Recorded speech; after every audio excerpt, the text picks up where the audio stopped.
Ah, tá na aqui. hora já. É, tá Uhum. na hora. Para carregar o primeiro, esperar uns 2 ou 3 minutinhos para o pessoal chegar, Joia. né? O pessoal dos atendentes poderem entrar na sala. Aí na sequência a gente já começa.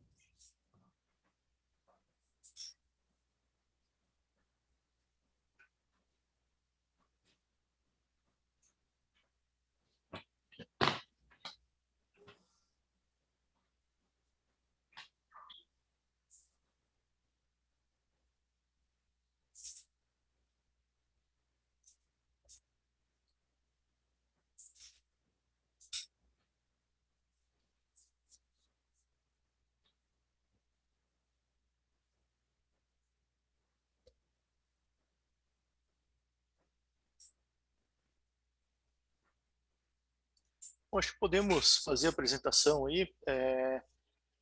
Bom dia a todos, prezados e prezadas, né? Sejam bem-vindos ao último dia da Escola de Verão de Refrigeração. Vou apresentar agora a aula do Dr. Fernando Testoni Knab. O Dr. Fernando ele é engenheiro mecânico formado em 2007 pela Universidade Federal de Santa Catarina. Concluiu seu mestrado em 2010 e o doutorado em 2009. Também pela Federal de Santa Catarina, na área de concentração em engenharia e ciências térmicas. Atualmente, ele desenvolve suas atividades de pesquisa no Polo Laboratório de Pesquisa em Refrigeração e Termofísica, onde atua como engenheiro pesquisador.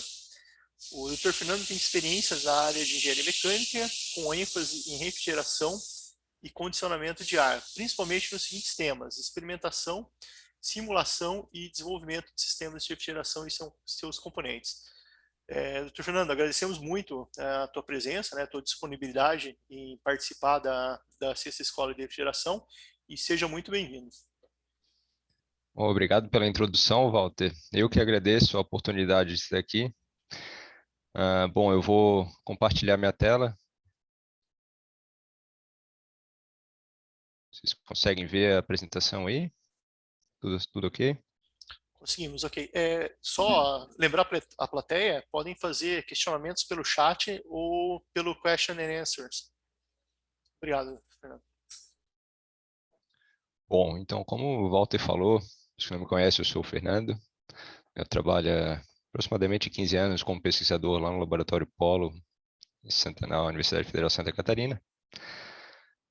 E eu vou falar um pouquinho para vocês hoje sobre compressores para aplicações de pequeno e médio porte, ou mais especificamente, compressores para refrigeração doméstica e refrigeração comercial leve. Bom, esse trabalho aqui, essa apresentação aqui, ela foi desenvolvida por mim e pelo professor Christian Hermes, que é um dos coordenadores do Laboratório Polo. Bom, a ideia aqui é que eu apresente para vocês alguns aspectos teóricos de compressores, um pouco da fundamentação matemática por trás, dos fenômenos físicos que envolvem o processo de compressão, né, tendo como foco maior compressores recíprocos, que é mais o nosso métier ali no Polo, compressores alternativos. Mas essa teoria ela também se estende tranquilamente para outros tipos de compressores. E por fim, depois da apresentação dos aspectos teóricos, eu vou apresentar alguns aspectos práticos envolvendo teste de compressores e também alguns procedimentos para seleção de compressores com base em dados de catálogos de fabricantes. Bom, entrando aqui então nos aspectos teóricos, né? Bom, pessoal, os compressores eles podem ser classificados basicamente, de maneira geral, em dois grandes grupos: os de deslocamento positivo e os compressores dinâmicos. Bom, deslocamento positivo são aqueles no qual o refrigerante ele é comprimido, né, por uma redução de volume, certo? Um grande exemplo, então, são os compressores recíprocos, como vocês conseguem ver aqui nessa imagem, né? A gente tem, então, aquele conjunto cilindro-pistão, movido por um mecanismo biela-manivela. Então, esse pistão ele se move no interior do cilindro, comprimindo ou expandindo o fluido refrigerante, né? E a gente tem uma placa de válvulas de sucção e de descarga que permite a admissão ou a descarga do fluido. Já os compressores dinâmicos são aqueles no qual o refrigerante ele é acelerado, ele é succionado e ele é acelerado por um rotor. Então, esse rotor ele gira e as pás elas transformam, elas geram energia cinética, elas aceleram o fluido, né? E esse fluido, após passar pelo rotor, ele bate contra as paredes de uma espécie de um difusor, então ele meio que desacelera e essa energia cinética ela é convertida em energia de pressão, certo? Então, na sequência, esse fluido que passa pelo difusor, ele entra numa espécie de um coletor e é descarregado em direção ao condensador do sistema de refrigeração. Esse aqui é um exemplo de um dinâmico centrífugo, né? A gente também tem o dinâmico axial. Obviamente, então, o sentido do fluido ele é no mesmo sentido do eixo de rotação. Bom, abrindo um pouco essa classificação de compressores, né? Então, dentro dos compressores de deslocamentos positivos, a gente tem os recíprocos, alternativos, os rotativos, bastante encontrados em condicionadores de ar, tem também os de pistão rolante, palhetas deslizantes, os scroll e os de parafuso. Aí, dentre os dinâmicos, como eu falei, os centrífugos e os axiais. Vocês conseguem ver aqui nas figuras, né? O menor de todos normalmente é o recíproco, né? Apesar de que, em alguns casos, ele tem um porte, pode chegar ao porte de compressores alternativos, que são um pouco maiores, né? E esses dois aqui, eles têm um nicho de aplicação mais específico, normalmente refrigeradores domésticos e aparelhos de ar-condicionado. Agora, os compressores de maior porte são esses dois aqui, né? A gente vê aqui um exemplo de um compressor de parafuso, né, com 2 fusos, no caso, e esse grande aqui é um compressor centrífugo. Se vocês conseguem ver bem aqui os dois rotores no centro do compressor. Bom, aqui eu tenho essa figurinha bem simples, que é só para dar uma ideia para vocês da faixa de aplicação desses diversos tipos de compressores, né? Aqui, indo desde da refrigeração utilizada em compressores em sistemas de condicionamento de ar automotivo, até as de grande escala, de grande porte em refrigeração industrial. Vocês conseguem ver que os compressores recíprocos, eles têm talvez a maior faixa de aplicação. Eles são tipicamente utilizados no sistema, no setor doméstico de refrigeração, onde eles são praticamente dominantes, né? Algumas aplicações comerciais leves, eles vão até as aplicações comerciais de pequeno e médio porte. Os compressores rotativos, eles são utilizados basicamente, como eu falei antes, também em ar-condicionados automotivos e principalmente em ar-condicionados residenciais, certo? Os compressores do tipo scroll, eles também são encontrados em ar-condicionado, né, em algumas aplicações mais específicas, e também em bombas de calor para aquecimento de ar ou aquecimento de água em residências. E por fim, os compressores de maior porte são, novamente, né, os compressores tipo parafuso e os centrífugos que são utilizados em aplicações comerciais de maior porte e refrigeração industrial. Bom, tendo um foco aqui maior, então, nos compressores recíprocos, né, que são o escopo aqui dessa apresentação.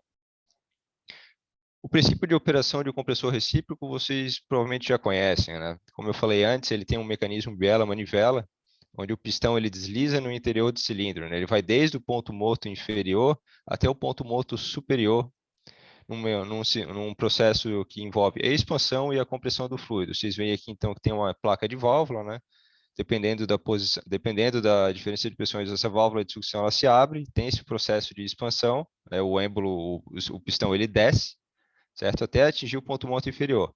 Na sequência, o sentido de movimentação do pistão ele é invertido, certo? E o processo de compressão ele é realizado. O pistão sobe até um ponto que a válvula a pressão atinge um ponto que a válvula de descarga abre e esse fluido ele é liberado para o condensador. Vocês reparem aqui que no final do curso há um volume que a gente chama de volume morto, né?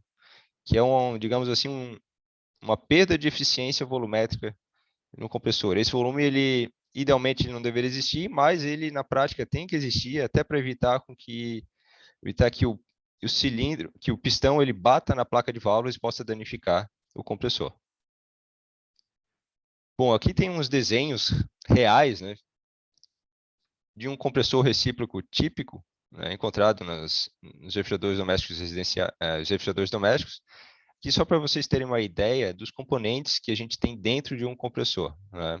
Aqui é um compressor para aplicações domésticas, como eu falei, mas os componentes são basicamente os mesmos para outras aplicações. Aqui numa vista frontal, vocês veem, obviamente, a carcaça do compressor aqui aberta, a parede externa do compressor, né? Tem aqui no meio o estator. A gente vê embaixo a poça de óleo, o cárter, certo? O que não dá para ver muito bem é a bomba de óleo, mas tem também, obviamente, uma bomba de óleo, a qual ela espalha todo esse óleo por dentro do compressor para refrigerar os componentes e, obviamente, promover a lubrificação. Há também a bobina, o solenoide, certo? Que é um enrolamento de cobre do motor, certo? Aqui numa vista lateral a gente consegue ver alguns componentes, como os passadores de descarga e sucção. Reparem aqui que ambos esses tubos eles têm filtros, né? Os mufflers que a gente chama, certo? Que servem para atenuar flutuações de pressão causadas pela dinâmica do compressor e com isso atenuar a vibração e diminuir o ruído acústico, certo? E por fim aqui uma vista do kit mecânico que a gente chama, né, e do motor, uma vista isométrica, e a gente consegue ver bem aqui, talvez não muito bem, né, mas a gente consegue ver um pouco do mecanismo biela-manivela, certo? A gente tem uma ideia aqui do pistão e do cilindro, né, nessa vista. E aqui em maiores detalhes, o passador de descarga do compressor. A gente vê aqui então novamente o muffler de descarga, certo? E a gente vê que esse passador ele é um pouco mais comprido que o de sucção. Normalmente é assim, né? Se a gente imaginar um compressor de sucção indireta, né? Eu digo indireta porque no caso o fluido ele entra na carcaça do compressor, o fluido a baixa pressão ele é espalhado por toda a carcaça do compressor antes de ser admitido na câmara de compressão. Então esse fluido mais frio, digamos assim, ele entra em contato com esse fluido quente do passador e acaba diminuindo, do passador de descarga, e acaba diminuindo essa temperatura de descarga, o que é bom termodinamicamente falando. Bom, vamos falar um pouco então de um compressor recíproco ideal, né? Esse aqui vai servir como referência para a gente chegar no compressor real, certo? Como é que é um diagrama PV, que é o diagrama tipicamente usado na análise de compressores, né? De um compressor ideal? A gente vê aqui que nesse caso aqui, um parâmetro importante é que ele não tem o chamado volume morto, né? Então, partindo aqui do ponto morto superior, vou chamar aqui de ponto C, na pressão de alta, pressão P2, né? O volume é zero. Então, lá em cima, quando o pistão atinge a placa de válvulas, né? Ele aproveita todo o volume disponível, certo? E nesse caso, como a gente não tem volume morto, né?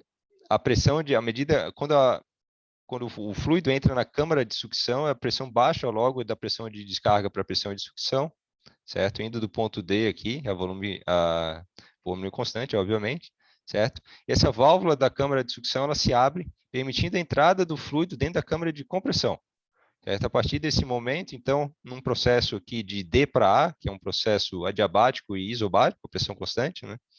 A gente tem, então, a expansão do fluido, certo? Então, aqui tem esse VSW, que eu chamo aqui, o SW significa swept, do inglês, né? Que é o volume varrido.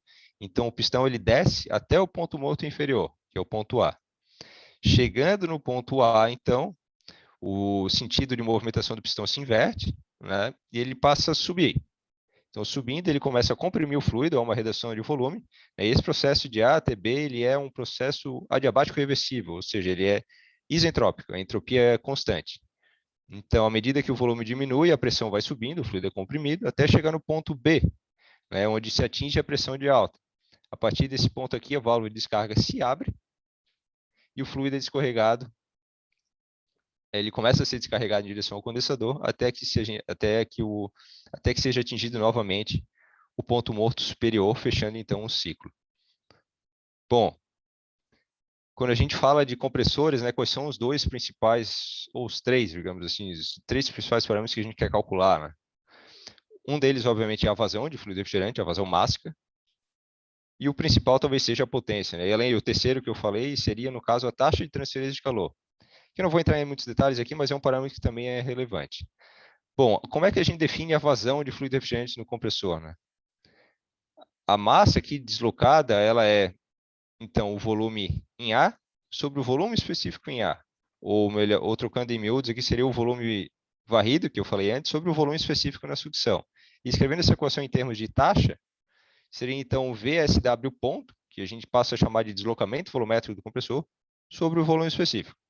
Onde esse deslocamento volumétrico, ele é definido como o produto entre o número de cilindros do compressor. Um compressor recíproco doméstico, normalmente esse parâmetro é igual a 1. Né? Aqui é o produto do número de cilindros com a rotação do compressor vezes o volume varrido. Certo? Como é que a gente define, então, a potência? Bom, antes de entrar na potência, né, alguém pode perguntar, pô, Fernando, para que serve, para que eu vou utilizar a vazão de refrigerante, né? Como é que ela entra na jogada aqui? Bom, primeiro que para calcular a potência a gente precisa da vazão, né? A potência é diretamente proporcional à vazão.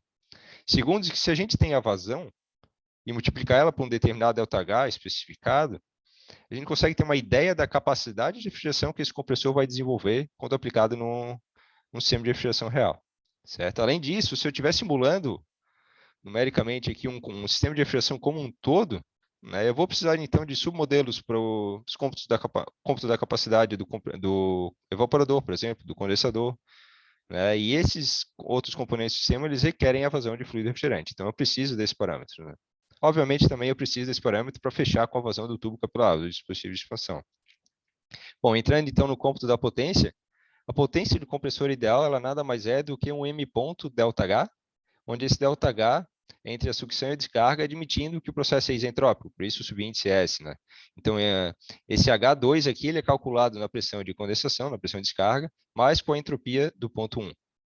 Certo? Trocando aqui a definição, então, de vazão pelaquela que eu apresentei antes, colocando o deslocamento volumétrico aqui na jogada, eu tenho essa expressão, certo? Onde essa razão entre o ΔH e o volume específico é conhecida como a pressão média efetiva. Pressão porque realmente tem unidades de pressão, né? E esse é um parâmetro importante aqui na teoria de compressores. Eu posso também equacionar isso aqui de uma outra forma, né? Se eu utilizar aquela relação conhecida de Gibbs da termodinâmica, onde dH é igual a TdS mais VdP, eu consigo expressar esse ΔH como VdP, né? Porque nesse caso aqui o TdS, como processo constante, é zero. Então, eu tenho essa integral de VdP entre P1 e P2, certo? Se eu considerar, então, se eu lembrar que o processo é isentrópico, eu sei que essa relação aqui ela é válida, né? PV na K igual a constante, ou seja, P1V1 na K igual a P2V2 na K. Se eu substituir isso aqui dentro da integral, eu consigo resolver essa integral e obter finalmente essa expressão aqui clássica para a potência de um compressor ideal, onde o K aqui é o coeficiente de compressão isentrópica. Bom, dando sequência, né? O que acontece agora se eu pegar esse compressor ideal e colocar um volume morto aqui dentro, né? Bom, reparem então que o diagrama VV ele é deslocado para a direita, justamente porque eu tenho esse VC, esse volume morto, né? Então, o que acontece aqui, se eu repetir aquela análise anterior, partindo do ponto morto superior, reparem aqui que agora o processo ele não desce numa linha vertical, né? Justamente porque eu tenho esse volume morto aqui.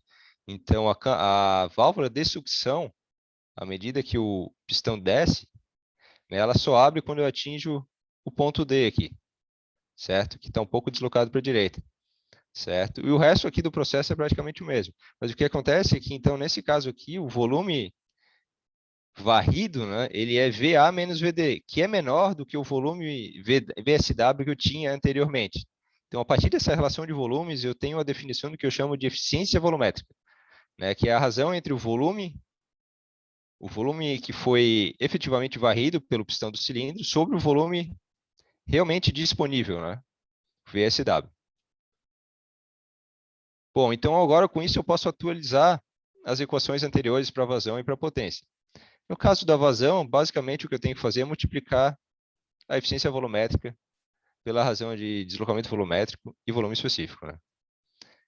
Se eu posso também brincar um pouco com essa expressão aqui, com essa definição da eficiência volumétrica, colocando aqui dentro o que eu chamo de clearance ratio, que é, voltando no slide anterior, que é a razão entre o volume morto e o volume varrido, né? E eu posso expandir um pouco essa equação, escrevendo ela em termos da razão de pressão do compressor, P2 sobre P1. Lembrando aqui que o processo é isentrópico, novamente, né?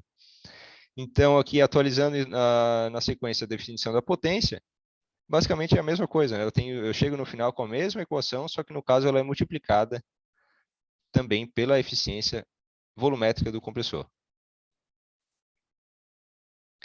Bom, o que a gente repara daquelas duas equações é que tanto a eficiência volumétrica como esse parâmetro y, que é definido aqui como aquele lá pela parte direita final da equação da potência, eles são dependentes, são fortemente dependentes da razão de pressão, de P2 sobre P1, né? No caso aqui, eu posso escrever a pressão média efetiva como sendo o produto, então, de ΔV, pressão de sucção, e esse parâmetro y, né? E a gente vê que a pressão média efetiva, ela ou melhor dizendo, que o parâmetro Y ele aumenta com o aumento da razão de pressão, enquanto que a eficiência volumétrica, desculpa, ela diminui. Então eu vejo aqui que eu tenho um ponto ótimo, né, eu tenho um ponto máximo, melhor dizendo, para a pressão média efetiva, como mostrado nesse gráfico. Bom, Fernando, mas para que serve essa pressão média efetiva, né? Onde é que eu uso ela? Esse parâmetro é normalmente utilizado para determinar o torque que é requerido na partida do compressor, num pull-down de um sistema de refrigeração, melhor dizendo, né? Para eu poder dimensionar apropriadamente o sistema de partida do compressor, né? Saber o quanto que eu preciso de cobre na bobina e etc. Então, se eu pegar essa equação aqui e derivar ela em relação à pressão de sucção igual a zero, eu consigo determinar, então, a pressão média efetiva máxima, certo? Com esse parâmetro aqui, tendo em mente a definição de torque, né, que é potência sobre frequência, eu consigo, então, estimar o torque que eu vou que eu vou precisar para partir o compressor. Bom, essa é a ideia. Agora, entrando, então, no compressor real, né? Qual que é a diferença do compressor real para esse compressor ideal, ou ideal com volume morto, que eu falei até agora, né?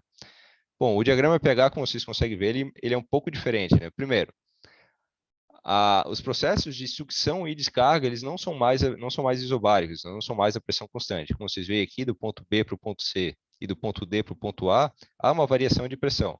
Isso porque as válvulas de sucção e descarga, elas têm uma massa e com isso elas têm inércia. Então eu preciso de uma diferença de pressão adicional para vencer essa inércia, né? E além do que, essas válvulas por si só elas geram uma perda de carga, certo? E outra diferença é que os processos de compressão e expansão, que seria de CD e AB, eles não são bem isentrópicos, melhor dizendo, né?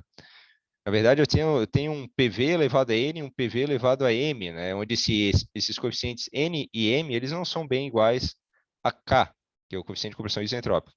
Isso porque eu tenho uma transferência na realidade, eu tenho uma transferência de calor entre o vapor na câmara de sucção e a parede do cilindro. Eu também tenho vazamentos. Então, o que acontece é que, no final das contas, a pressão no ponto morto inferior ela vai ser menor do que a pressão do ponto 1, como vocês conseguem ver aqui.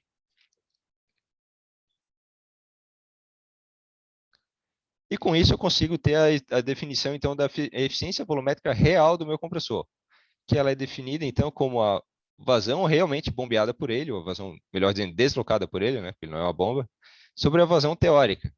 Então, eu escrevo dessa maneira, né, M.V1 sobre o deslocamento volumétrico. E essa eficiência volumétrica real, então, obviamente, ela é menor do que a eficiência volumétrica de um compressor ideal com volume morto. E quais são as diferenças fundamentais aqui, né? Bom, primeiro eu tenho transferência de calor entre a câmara de sucção, ou melhor dizendo, eu tenho transferência de calor na câmara de sucção e durante o curso de sucção. E com isso o volume específico ele aumenta e a vazão diminui. Eu tenho perdas aí nessa jogada, né? Como eu falei antes, eu tenho perdas de carga, uma queda de pressão proporcionada pelas próprias válvulas de sucção e de descarga. E além disso, eu posso ter vazamentos nessas válvulas e também na folga pistão-cilindro. Isso tudo faz com que a eficiência volumétrica do compressor, então, ela diminua, do compressor real, né? Bom, e como é que eu atualizo, como é que eu computo a potência real de compressão, ou a pressão média efetiva real, né?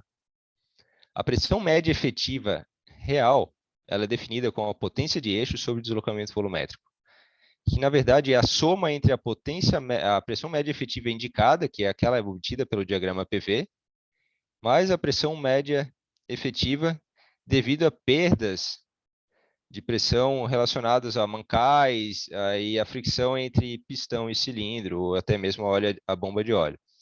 Bom, se vocês olharem aqui no diagrama PV, né, a pressão média efetiva ela é a soma da pressão média efetiva dessas áreas aqui, né? Eu tenho a área C, a área S e a área D, certo? Lembre aqui que a área C ela é similar à do compressor ideal, mas ela não é bem igual, justamente porque os coeficientes aqui de expansão e compressão não são iguais à do compressão e expansão isentrópicas, né? M e N são diferentes de K, certo? Então, esse diagrama aqui eu consigo obter a partir de testes de calorímetro, eu consigo medir pressão e volume ao longo do curso do pistão dentro do cilindro. E com isso eu consigo estimar a potência, a pressão média efetiva indicada. Bom, desculpa, opa, deu, agora deu. Como é que eu consigo determinar a pressão média efetiva C, né? Que é esse interior aqui, essa área C? Eu posso obter ela a partir daquela definição de potência que eu apresentei antes, substituindo, no caso, a definição de eficiência volumétrica. Se eu conhecer o volume morto, essa expressão é prontamente obtida. Se eu tenho N aqui, o coeficiente de compressão e expansão, eu também, então, por fim, consigo computar a pressão média efetiva relacionada à área C. Então, quando eu não conheço N, eu posso tranquilamente usar o coeficiente K, que ele, na verdade, eles são muito próximos, né? Essa diferença ela é muito pequena. Então, se eu utilizar K, na verdade, eu vou estar sendo conservativo. Eu vou estar superestimando um pouquinho essa potência, certo? E do diagrama indicado, que é esse diagrama PV aqui obtido em calorímetro, eu consigo, a partir das áreas, da integração aqui dessas áreas S e D, estimar a pressão média efetiva S e a pressão média efetiva D. Então, eu tenho ômega VC, ômega VS e ômega VD. Por fim, eu tenho o ômega V do diagrama indicado, né? Como eu mostrei aqui antes. Então, para determinar a pressão média efetiva e real, falta essa pressão média efetiva devido a perdas por atrito. E como é que eu obtenho isso? Eu obtenho isso experimentalmente, como está escrito aqui. E o melhor método é se medir a potência de eixo e as potências indicadas. Então, se eu tenho a potência de eixo aqui e eu tenho a potência indicada, eu consigo subtrair uma da outra e ter a pressão média efetiva causada por perdas de mancais ou perdas de atrito entre o conjunto pistão-cilindro. Bom, aqui eu tenho um exemplo, né, de um compressor que eu peguei no catálogo da Nidec. Esse compressor ele foi calorimetrado. Esse aqui é um diagrama PV real, como vocês conseguem ver, né? Esse é um compressor recíproco que operava então com S134A, numa rotação de aproximadamente 3.600 RPM. E esses testes foram feitos na condição ASHE32, que eu vou explicar depois como é que ela é. Certo? Aqui tem os dados de temperatura de condensação e evaporação, os dados geométricos do compressor, inclusive o volume morto, que foi fornecido pelo fabricante. E eu tenho a vazão real e a potência real para essa condição de condensação e evaporação. Certo? Que tipo de cálculo que eu faço aqui, né? Bom, primeiro eu consigo ter uma estimativa da capacidade de refrigeração.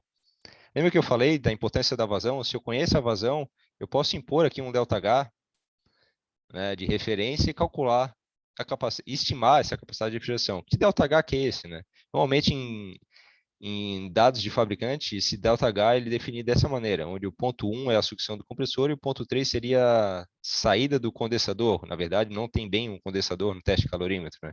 E a temperatura que define essas entalpias é a temperatura de 32 ou 32,2. Isso é de norma. Então, eu tenho aqui uma capacidade, para esse caso, de quase 150 watts. Com a potência real e com a capacidade, eu consigo estimar, então, o COP da aplicação com esse compressor. Novamente, né, isso é uma estimativa de capacidade, não é a capacidade real, certo? Do diagrama PV, do diagrama indicado aqui, eu consigo, então, a partir das áreas, né, que eu já calculei aqui previamente, somar as três e ter a potência indicada, né? O WPV aqui, eu mudei um pouco o índice, né? E eu também consigo calcular a potência ideal, potência S que diz entrópica aqui, voltando àquela definição que eu mostrei antes, ela é dada por M ponto vezes a integral de VDP, ou melhor dizendo, M ponto vezes um delta gás entrópico, né, que dá aqui na faixa de 51 watts. Então, com esses parâmetros computados, eu consigo definir duas outras eficiências. Uma eficiência de compressão, que eu chamo aqui, uma eficiência termodinâmica, que é a razão entre a potência ideal sobre a potência do diagrama indicado, certo? Que deu na faixa de 80%, 0,8. E, por fim, a eficiência global do compressor, o rendimento global do compressor, que é a razão entre a potência idealmente necessária durante o processo de compressão sobre a potência que é realmente consumida pelo compressor. Repara aqui que, então, tem uma queda violenta, né? De 0,8 para 0,46 de eficiência. Bom, essa aqui foi só para dar uma ideia para vocês do tipo de coisa que é medida e o tipo de cálculo que é feito, né, pelo fabricante e que é utilizado mais tarde pelo fabricante de refrigeradores para se selecionar o compressor para uma determinada aplicação. Bom, alguns efeitos de escala sobre compressores recíprocos, né? O que acontece quando a gente mexe na rotação, né, ou mexe na geometria do compressor? A gente teve uma tendência aqui ao longo dos anos de se aumentar a rotação do compressor para ter um aumento da capacidade promovida por ele, né? Contudo, isso aí tem um impacto sobre, obviamente, sobre o projeto do compressor, né? Então, vamos pegar aqui um exemplo, né? Vamos considerar dois compressores geometricamente similares, com o mesmo deslocamento volumétrico. Um deles tem uma rotação N e uma dimensão característica, aqui um curso, né, de cilindro L, certo? E o outro ele tem uma rotação maior de R vezes N. né? E uma dimensão, então, L', digamos assim. O que a gente vê aqui, igualando os volumes, né, é que esse compressor, então, na rotação maior, ele vai ser mais leve e menor. Repare aqui que o curso do compressor novo, ele é o antigo dividido por R na 1/3, então ele é menor, certo? E as massas M e M' desses compressores com rotação menor e maior são proporcionais ao volume. Então, o que a gente vê, então, complementando essa análise, né, é que realmente a massa do compressor novo ela é menor do que a do compressor antigo. Então, resumindo, né, o compressor com maior rotação ele vai ser menor e mais leve, o que impacta numa redução de custo. Mas vale lembrar que quando a gente aumenta a rotação de N para R vezes N, né, com essa redução aqui de custo de compressão de L para R, L sobre R não 1/3, a velocidade média do pistão ela aumenta, certo? E isso pode ser inaceitável, dependendo do projeto compressor.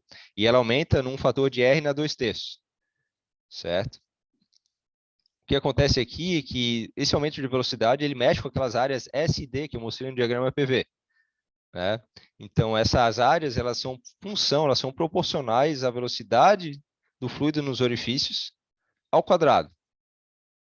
Né? O que isso impacta? O que acontece é que, dependendo se essa razão entre as áreas, ou melhor dizendo, se a razão entre o diâmetro do orifício e o diâmetro do pistão for fixa por similaridade, quando eu aumentar a rotação, as áreas S e D do diagrama, né, aquelas áreas que são relativas a perdas em relação ao compressor ideal, elas vão crescer num fator de R na 4/3.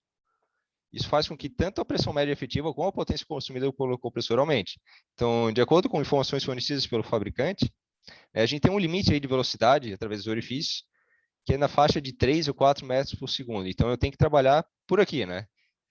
E uma maneira que a gente tem de evitar que a velocidade do pistão aumente acima desses limites, né, é reduzir a razão entre L e D, entre o comprimento, né, e o diâmetro do pistão. Normalmente o que isso faz é ter um diâmetro maior do que o comprimento.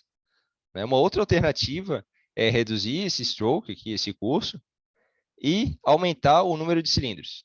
Aqui na prática, né, o número vai o limite prático é na faixa de 10 a 16 cilindros. Obviamente que num compressor de pequeno porte, a gente não vai ter uma quantidade tão grande assim de cilindros, né?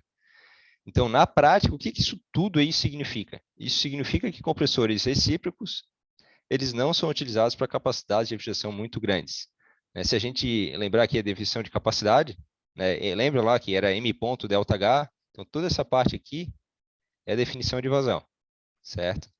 Então, devido àquela limitação de velocidade, né, eu vou ter que ter um curso aqui, um L adequado, e esse L, dependendo da escolha, ele pode não ser necessário, ele não pode ser o suficiente para gerar um deslocamento VSW ponto para me dar essa capacidade que eu queira para determinadas aplicações. Certo, pessoal? Bom, talvez esteja indo rápido demais, né? Eu já estou entrando na segunda parte aqui. Deixa eu tomar uma aguinha para refrescar aqui a garganta.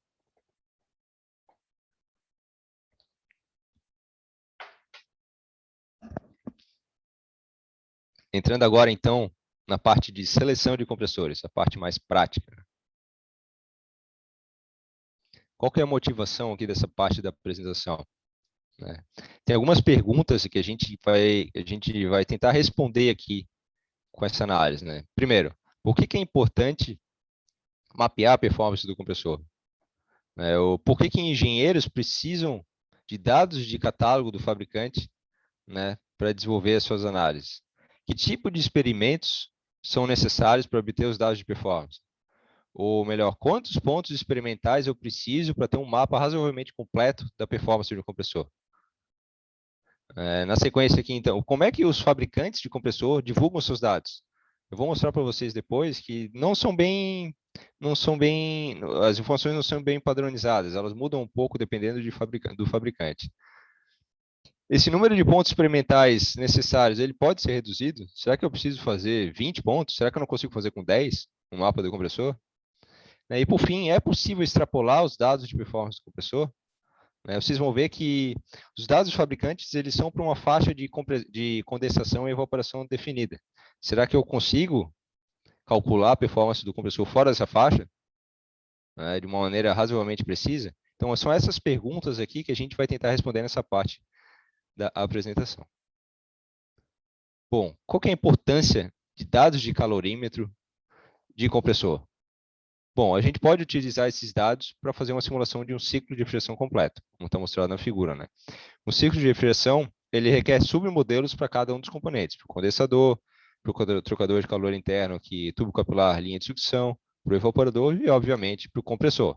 Então, esse modelo do compressor, ele é calibrado com dados experimentais, normalmente, né? Aquelas curvas de eficiência volumétrica e global que eu comentei antes, elas normalmente são calibradas com alguns coeficientes, e esses coeficientes vêm desses dados de performance, né? Bom, e esses experimentos utilizados para calibrar o modelo do compressor, eles são feitos em bancadas especificamente construídas para esse fim, né, que a gente chama de calorímetros, certo? E por fim, se a gente não utilizar em ferramentas de simulação, esses dados de performance eles podem ser utilizados diretamente para a seleção do compressor, que é o que eu vou mostrar depois. Aqui eu mostrei só um exemplo, isso aqui é de um paper que a gente publicou no ano passado, que mostra o resultado de simulação de um sistema de refrigeração completo, aqui no caso é um refrigerador doméstico top mount, com um freezer em cima, de 600 litros, razoavelmente grande, né? Em que a gente queria, a pedido do nosso parceiro lá, testar diferentes compressores e ver o impacto desses compressores sobre o consumo de energia do refrigerador. Então aqui é só um exemplo de motivação, né, de por que ter dados de performance, né? Com esses dados de performance, a gente conseguiu então estimar um outro compressor melhor do que o original. Repara aqui que o original estava aqui nesse ponto, né, na faixa de 36 kWh mês de consumo, e a gente conseguiu achar um compressor de número 3 que promoveu uma redução de quase 5% do consumo de energia. Só um detalhe, né, o compressor que o fabricante tinha em mente era esse aqui, que se caso fosse instalado ia fornecer ia elevar o consumo em quase 20%, ou seja, inaceitável. Bom, como é que são gerados, como é que são medidos esses dados? Né? Quais são os procedimentos experimentais para se obter a performance de um compressor? Como eu falei, as bancadas são chamadas de calorímetro. Um grande exemplo de calorímetro é o do ciclo quente, que é o que eu vou focar aqui nessa análise. Tem um outro calorímetro que é chamado de calorímetro de fluido secundário, que é um calorímetro, não vou dizer que ele é outdated, né? Mas ele ainda é utilizado, mas nem tanto, né? O calorimetro de Hot Gas Cycle, que é o chamado aqui, ele é um calorimetro que fornece resultados mais rápidos e ele é atualmente mais utilizado pelas empresas. Bom, qual que é a vantagem desse calorímetro, né? Vocês reparam aqui que ele é mais simples, ele é mais barato, ele não tem um fluido secundário, normalmente esse fluido secundário é a água, né? Então eu teria que ter um ciclo no de fluido secundário eu tenho o ciclo de refrigeração propriamente dito, e eu tenho um ciclo paralelo, né, com uma bomba de água, com um medidor de vazão e com um banho termostático que promove um controle de temperatura dessa água que vai estar em contracorrente com um dos trocadores de calor, né? Reparem que no de gás quente, todo o ciclo de refrigeração aqui ele está na região de vapor superaquecido, o que facilita muitas coisas, o que faz com que o teste fique mais rápido também, né? Certo? E repare que esse ciclo aqui ele não tem evaporador, porque não precisa do evaporador, né? Todo o controle das pressões de condensação e evaporação é feito por válvulas ou por bypass aqui da descarga do compressor para a sucção. Certo? Qual que é o objetivo de testes de calorímetro, né? O objetivo do teste de calorímetro é controlar as pressões de alta e de baixa, ou de sucção e descarga, condensação e evaporação, e também a temperatura na sucção do compressor. Mantendo essas condições fixas, eu consigo obter, então, a vazão e a potência correspondentes. Certo? E com isso, ter uma estimativa também da capacidade de refrigeração. Certo? Aqui, fazendo uma analogia, quando a gente quer testar um dispositivo de expansão, um tubo capilar, uma válvula numa bancada, a gente faz a mesma coisa. Né? Só que a gente controla também, mantém as duas pressões, condensação e evaporação, e controla a temperatura na entrada da válvula, ou subesfriamento na saída do condensador. Só para fazer um paralelo aqui entre compressor e tubo capilar. Bom, o que é medido num calorímetro de ciclo quente? São medidos três tipos de parâmetros, elétricos, né, as temperaturas e as pressões. Entre os elétricos, aqui eu destaco a rotação do compressor, principalmente se for um compressor VCC, né, de rotação variável. Obviamente, eu meço a potência, também meço a tensão e a corrente. Certo? Entre as temperaturas, é medida a temperatura ambiente, ou a temperatura do box ali do calorímetro, onde o compressor está alocado. Em alguns casos também é legal, nem todos os fabricantes medem, mas é importante medir a temperatura da carcaça do compressor e da descarga. Normalmente, o que se mede sempre é a sucção do compressor. Por fim, são medidas as duas pressões, sucção e descarga, e também a vazão de refrigerante. Repare aqui que no calorímetro de ciclo quente, a gente mede a vazão com um medidor específico para isso. No de ciclo de fluido secundário, a vazão não é medida. O que se mede é a capacidade de refrigeração propriamente dita. Então, a vazão ela vem indiretamente através do M ponto ΔH, certo? Voltando aqui no cálculo da estimativa da capacidade, né? De onde é que vem esse ΔH? Isso aqui é um padrão meio que de norma. Não, o pessoal fala que é de norma, se olhar na norma não tem, né? Mas o que se define é isso, né? É um ponto H1 aqui, que é a sucção do compressor, obviamente, que vai estar na temperatura de 32,2 normalmente. E um ponto H3, que seria a saída do condensador. Na verdade, não é bem a saída do condensador aqui, não é bem líquido, continua sendo vapor. Que também está na temperatura de 32,2, só que na pressão de condensação. Se eu olhasse aqui não desenhei, mas teria uma isoterma aqui, né? A 32,2 que passa pelo ponto 3 e pelo ponto 1.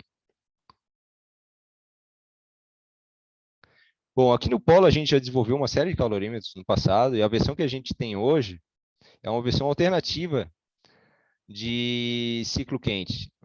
Digamos aqui, puxando-se um pouquinho de sardinha para o nosso lado, é uma versão um pouco melhorada do calorímetro de ciclo quente. Como é que ela funciona? Repara que já há uma diferença aqui no pH. É um pouquinho diferente. Né? Se olhar aqui no desenho esquemático da bancada, partindo aqui do ponto 1, que é a entrada do compressor, eu tenho aqui a sucção do fluido refrigerante, né? O fluido é comprimido no compressor, descarregado na pressão de descarga, ou seja, a pressão aumenta aqui de PE para PC, certo? Na sequência, eu tenho um medidor de vazão do tipo Coriolis, né, que fornece uma medição precisa da vazão máxima que esconde na bancada. Após isso, eu tenho a primeira válvula, que eu chamo de uma válvula micrométrica de alta pressão, e ela serve para controlar a pressão de condensação. Então, aqui eu tenho uma pré-expansão, digamos assim. Eu tenho a pressão ela é reduzida da pressão de descarga do compressor para uma pressão intermediária. Eu entro nessa linha verde aqui. Né? Em seguida, eu tenho um reservatório intermediário, que serve como uma espécie de um buffer. Né? Qual que é a ideia disso aqui? A ideia é que, quando eu tenho esse acumulador, eu consigo colocar uma carga única de refrigerante na bancada. E eu não preciso ficar removendo ou adicionando refrigerante em função da condição de operação que eu quero rodar. Isso é uma grande vantagem, isso economiza tempo. Né? E após isso, eu tenho a segunda válvula, que eu faço uma reexpansão. É também, novamente, uma válvula micrométrica. Essas duas válvulas elas têm motores de passo acoplados no eixo, né, no obturador. E essa válvula aqui, essa segunda, ela permite ter um controle da pressão de evaporação. Lembra que eu falei, né? Eu tenho que controlar as duas pressões, certo? Eu tenho uma válvula para pressão de alta e uma válvula para pressão de baixa. E, por fim, aqui já na temperatura mais baixa, eu tenho um trocador de calor, né, tuboletado a ar, e nele eu tenho acoplado módulos termoelétricos reversíveis. Eles podem, com uma ponte de Wheatstone aqui, eles podem ser invertidos, né, o lado quente e o lado frio, e eu consigo controlar, então, a temperatura na sucção do compressor, a temperatura do ponto 1. Ou seja, então eu tenho os três parâmetros principais controlados, as duas pressões e a temperatura na sucção do compressor.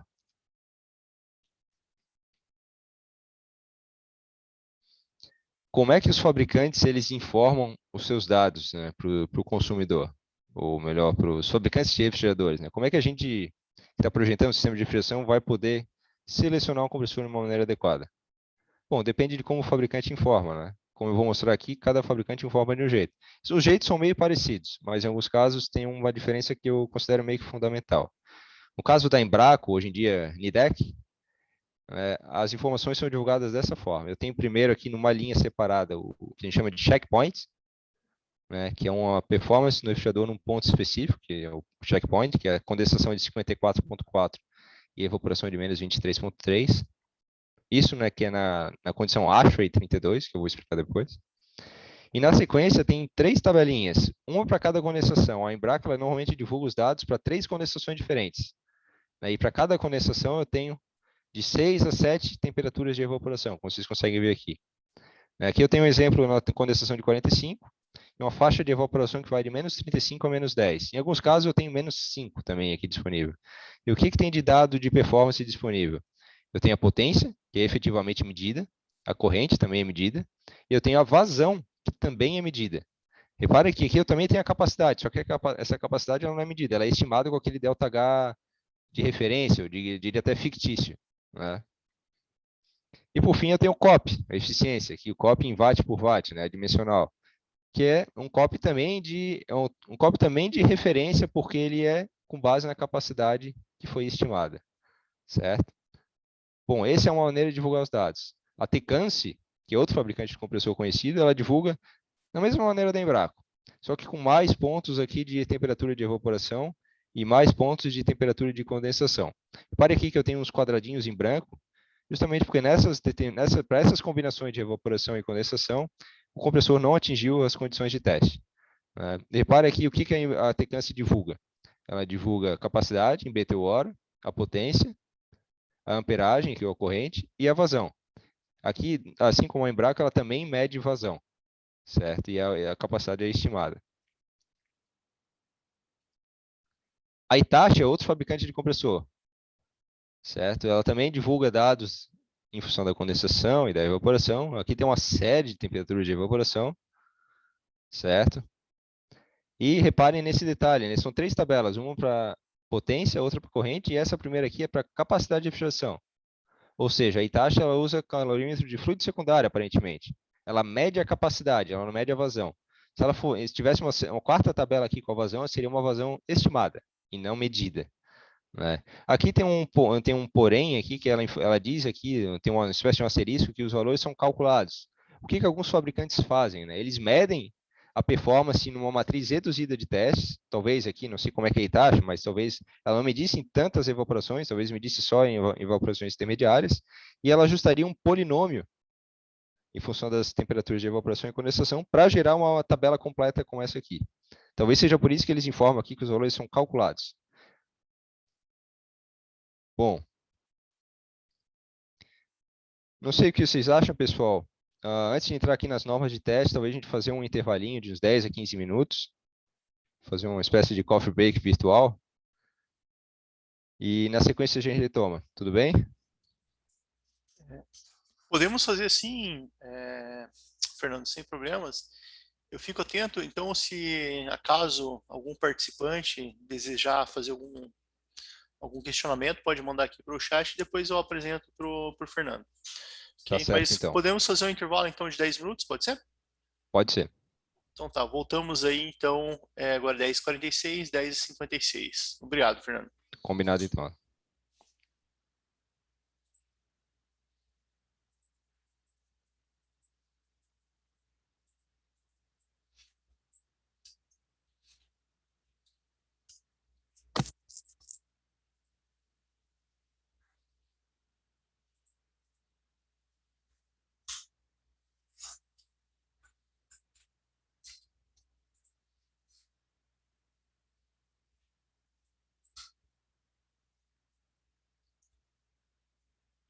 Opa, bom dia, professor Pimenta, tudo bem? Então, vendo aqui o questionamento do senhor, né, já vamos fazer na sequência, fazemos essa pergunta pro Fernando.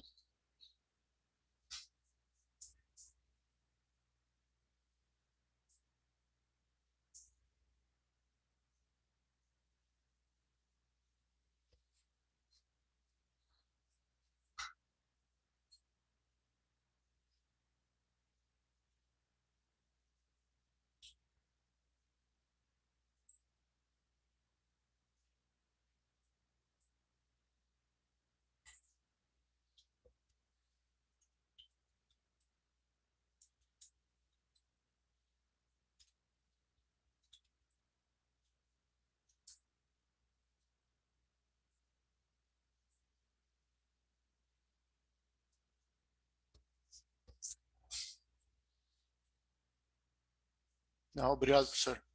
Pode deixar.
O Beethoven está presente, que também fez esse questionamento.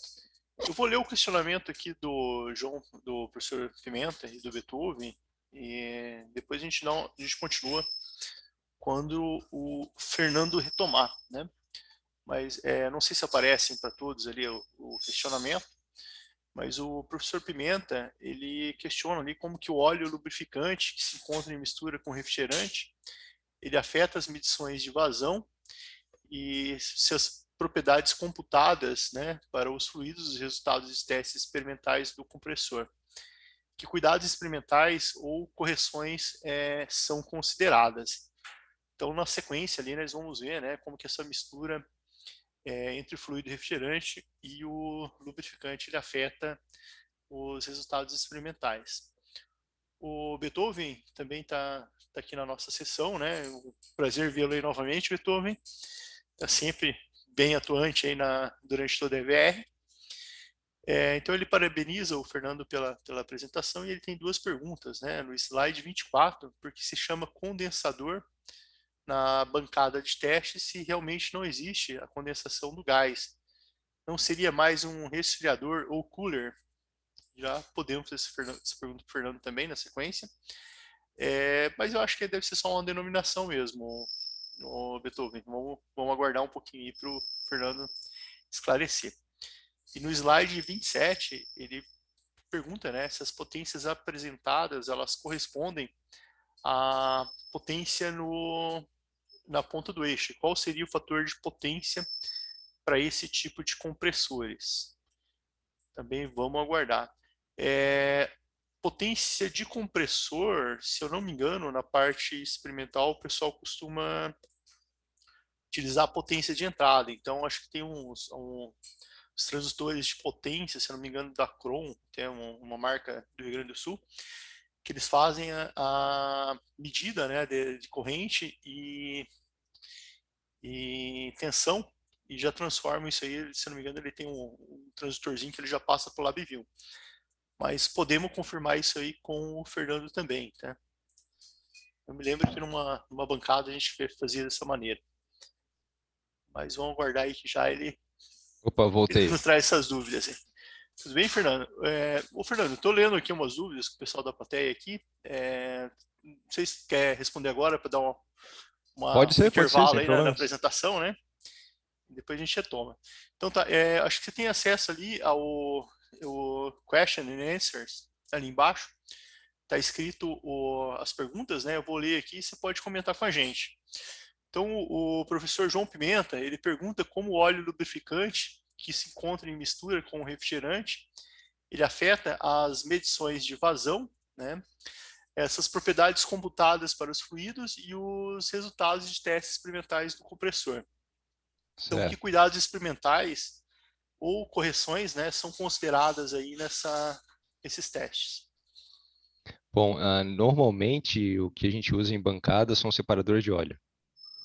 A gente também põe filtros coalescentes. Na verdade, os filtros coalescentes são mais para retenção de impurezas, né? Mas a gente tem separadores de óleo.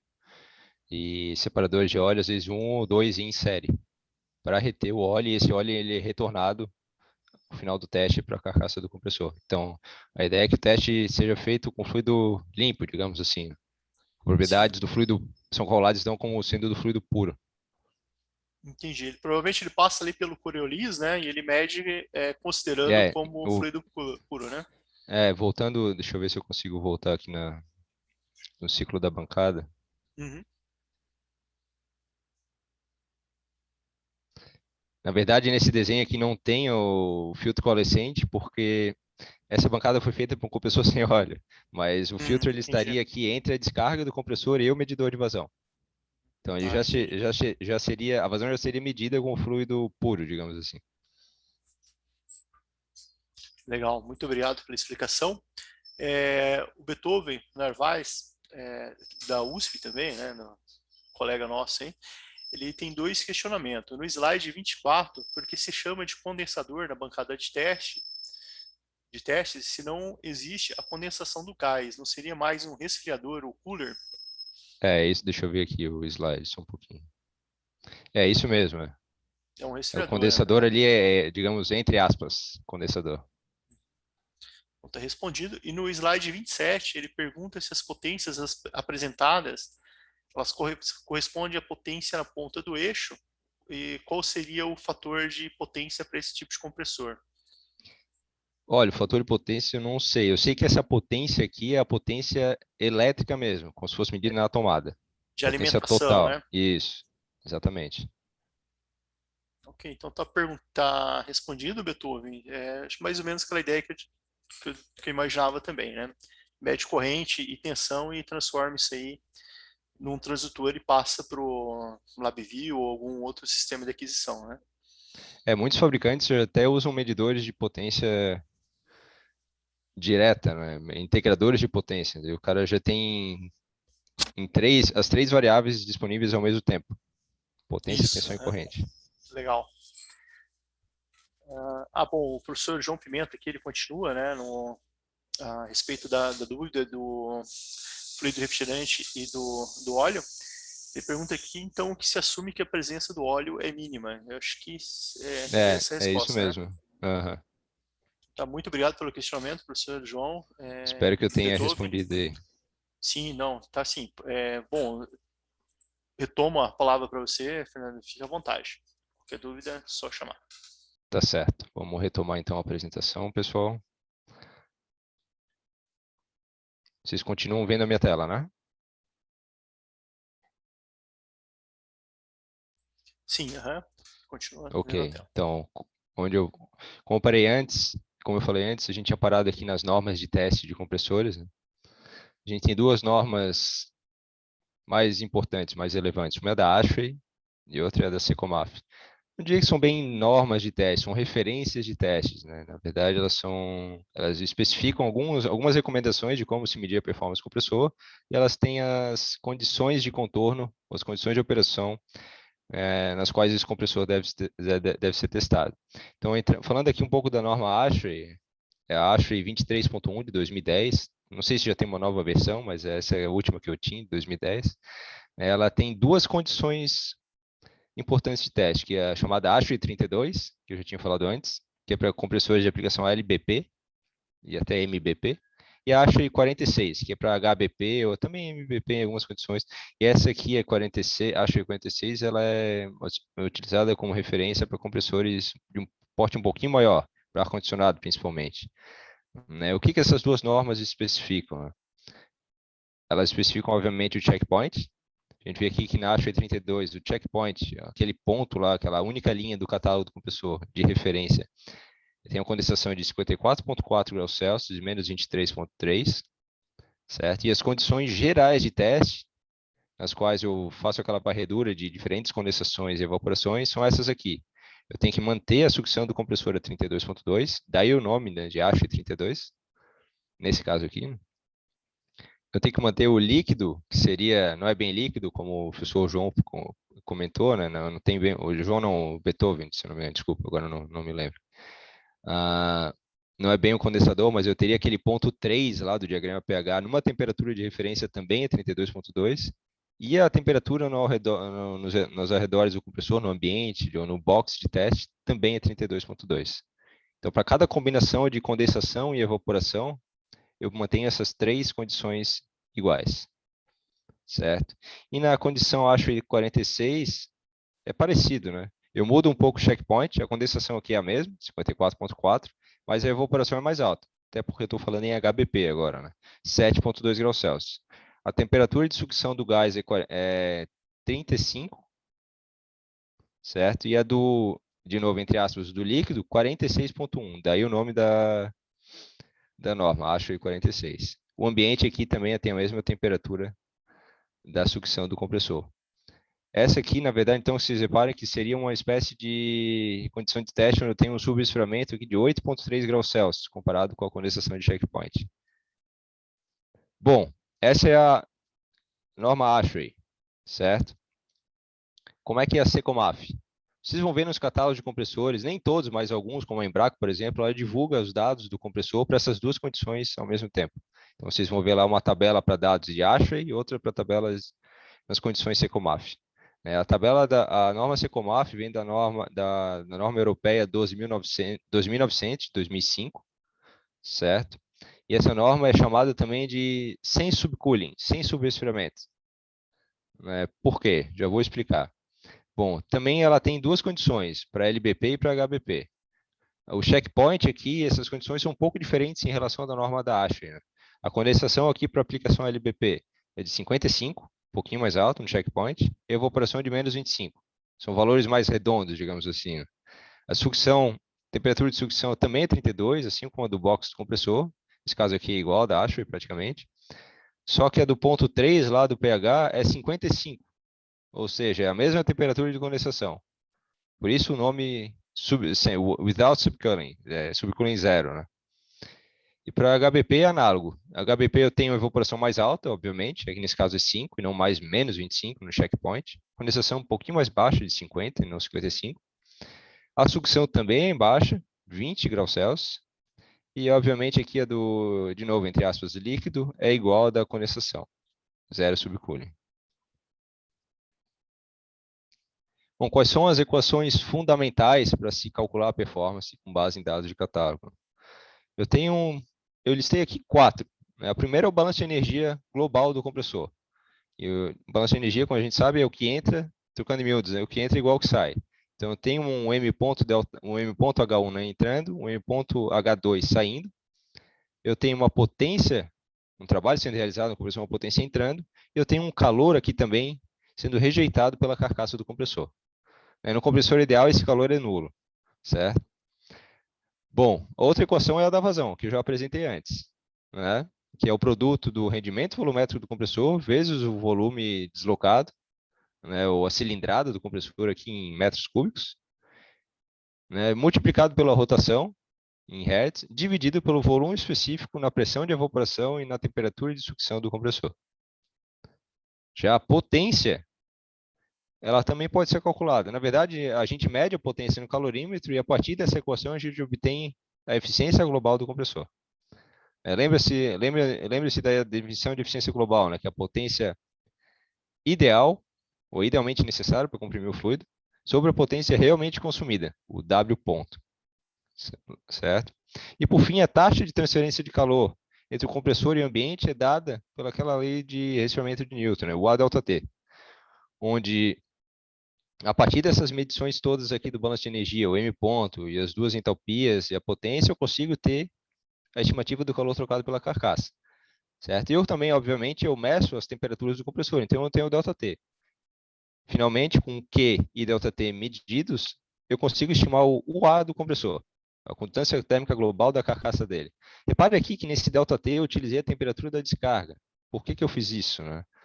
Vai ser uma análise um pouco mais simplificada, porque a grande maioria dos compressores, para não dizer todos, eles não informam ou não, simplesmente não medem a temperatura da carcaça, a temperatura da parede, que é o que realmente deveria entrar nessa conta.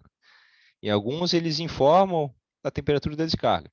A diferença não é tão grande entre a descarga e a carcaça, então por isso que a gente usa a descarga aqui. Ela até essa simplificação até facilita um pouco na hora de se calcular a performance do compressor quando ele estiver acoplado no modelo de simulação do sistema como um todo.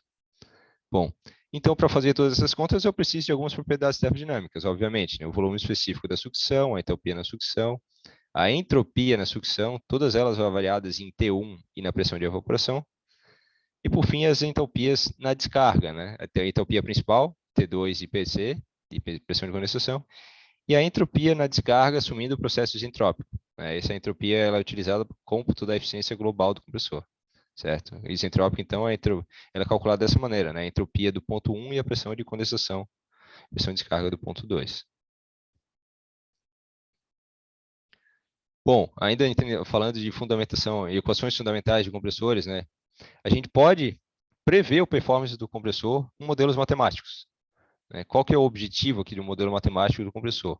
É obter expressões para o cômputo das eficiências global e volumétrica, ou, de uma maneira mais direta, da vazão e da potência consumida por ele.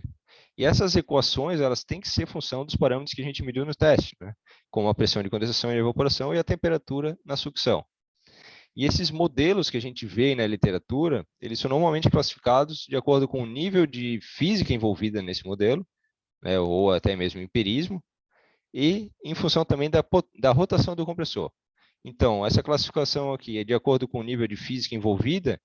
Os compressores eles podem ser classificados como empíricos ou semi-empíricos. Eu já vou entrar em detalhes sobre isso. Ou modelos, eu chamo aqui de physical based, mais teóricos, que eles têm uma base física e que são corrigidos com alguns parâmetros, certo? E a classificação de acordo com a rotação do compressor, o compressor ele pode ser classificado como single speed, ou no jargão aí da indústria, o compressor on-off, clássico, né? E o compressor VCC, de capacidade variável, de rotação variável. Bom, falando um pouquinho de modelos empíricos, né? Esse aqui talvez seja o modelo empírico mais utilizado pela indústria, o mais conhecido também, né? Esse aqui, né, esse específico aqui é válido para compressor de rotação constante, que vem da norma ARI de 2004, ARI 540 de 2004. Ele é um polinômio bicúbico de termos cruzados, como vocês conseguem ver aqui. Ele expressa um parâmetro x, que pode ser a vazão, pode ser a capacidade ou a potência do compressor, né, com uma série de coeficientes aqui, em função da temperatura de evaporação e da condensação, né, de uma maneira linear. Aqui eu tenho termos de potência 1, potência 2 e potência 3, por isso o cúbico. E o bicúbico é porque eu tenho termos cruzados, eu tenho termos aqui no meio que envolvem uma multiplicação da condensação com a evaporação, certo? Notem que essa expressão ela é totalmente empírica, né? Ela não é nem... o parâmetro x, os coeficientes não são nem adimensionais, né? Eu tenho, por exemplo, aqui, se o x for m ponto, eu tenho desse lado direito da equação só temperaturas. Então, os coeficientes não vão ter a mesma unidade da vazão, né? E outra coisa, ela tem 10 coeficientes, são bastante coeficientes, né? Isso quer dizer que eu preciso de ao menos, então, 10 pontos experimentais para poder fazer um ajuste desses coeficientes com o método dos mínimos quadrados, né? A ideia aqui, então, por fim, é que tanto a vazão como a potência, elas podem, na teoria, ser obtidas em qualquer condição de operação com essa equação aqui. Essa equação, ela, dentre os modelos disponíveis na literatura, envolvendo tanto os empíricos como os teóricos, ou com uma maior fundamentação física, é a que fornece os menores erros. Só que ela tem um grande problema. Por ela ser empírica, ela está restrita à faixa de ajuste, né? A faixa de condensação e evaporação que foi utilizada para ajustar esses coeficientes. Então, por ser um polinômio, às vezes o que acontece é o que a gente chama de explosão, né? Se a gente colocar uma evaporação e uma condensação um pouquinho fora da faixa, no qual os coeficientes foram ajustados, a vazão resultante, ou a potência, pode ser um valor negativo, ou pode ocorrer uma explosão desse polinômio, né? Ele pode se perder aqui e fornecer um valor totalmente inconsistente fisicamente. Bom, essa é a versão da ARI para compressor de rotação fixa, né? Aqui eu tenho um modelo physical based, né, para compressores também de rotação fixa, que é um modelo que eu tenho aqui uma foto do paper, é um modelo proposto pelo Lee em 2012. Como é que é esse modelo? Esse modelo aqui, ele parte daquelas definições de potência e vazão do compressor ideal que eu mostrei antes, né? A vazão, de novo, é aquela equação fundamental. Eta V vezes volume, vezes a rotação sobre o volume específico na sucção. Onde esse eta V, aqui entra um pouco de empirismo nesse modelo, mas vocês vão ver que não é tão empírico, é mais semi-empírico, né? Esse eta V ele é ajustado com base nos dados experimentais dessa maneira aqui. Então eu tenho dois coeficientes, o B1 e o B2, que são obtidos a partir dos experimentos, certo? Notem a semelhança dessa equação aqui com a equação do compressor ideal com volume morto, que é uma equação teórica. Por isso que eu falei que não é bem empírica, é mais semi-empírica, porque ela tem uma base física por trás.